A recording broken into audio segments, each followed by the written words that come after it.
Hi, folks. We are here with, Jeff, Robbie. and we are talking about commitment or lack thereof. I'm in the lack thereof. How do you mean? Well, I, s- I commit to certain things, but then I wind up not fulfilling or following through. Why is that? Uh, Part of it's because I become fearful. I become afraid of failure.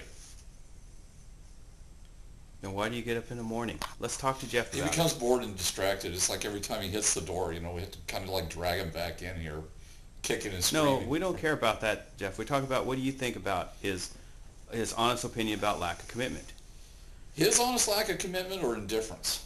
Is that what you would say more I would is? say that's where you fall into that category more than now, Rob, is we're trying to see through this, whether or not it falls into that category. But I think it's a lot on your part. It's just apathy.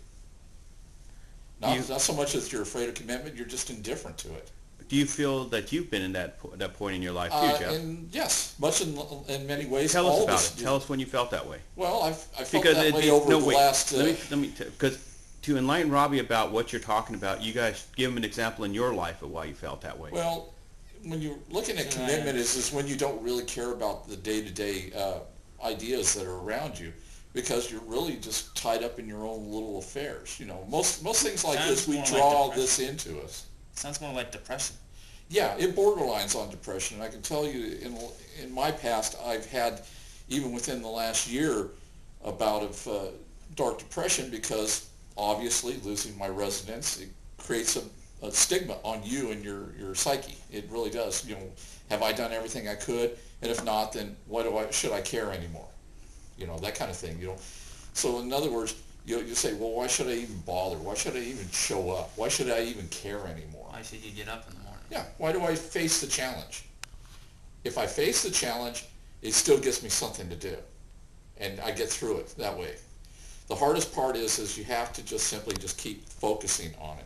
And commitment is just that, keep focusing on it. Not so much as toleration, just putting up with the agony and all that, but trying to push yourself in another direction, so that you escape that kind of mental block that you're in.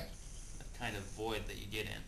Well, it is because it's about your emotional state, especially at that point of your life. You could be afraid, but I think in a lot of ways we're sad, afraid creatures by nature. We're afraid to be alone. So, you think I'm in a sort of depression? I think you're in just a rut. All right. I've seen that, because in a sense, you just go through the exercises day to day. Is there anything that really So you think brought that the challenges to you? So, question is, do you think what brought him into the rut the moment his high school project was not done by him and he should have failed? I think that was a milestone that you missed out for yourself. Whether it was a failure or an accomplishment on your part, it still would have been on your part. When somebody else takes it on, basically you have no way of looking at it as a moment in your life where you approached it in a mature fashion. You devolved at that moment. You let somebody else take care of it. Basically, you slid backwards. And have you been feeling like you've been backsliding ever since? Game Shark in games counts as backsliding too, and then Yeah. taking credit you finished it. Yeah. Example, David Kingston.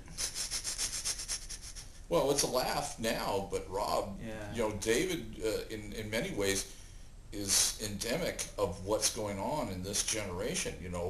They come in, and they expect things to go a certain way in their lives, and when they're met with this kind of adversity, their first thing is to fall away from it. To fall Second, away from, well, let's go our second example. Ramon, calling himself a sensei, taking on a title he hasn't worked to earn, no, just to build it's his ego. It's just a title in name only, and not really in details or in accomplishment.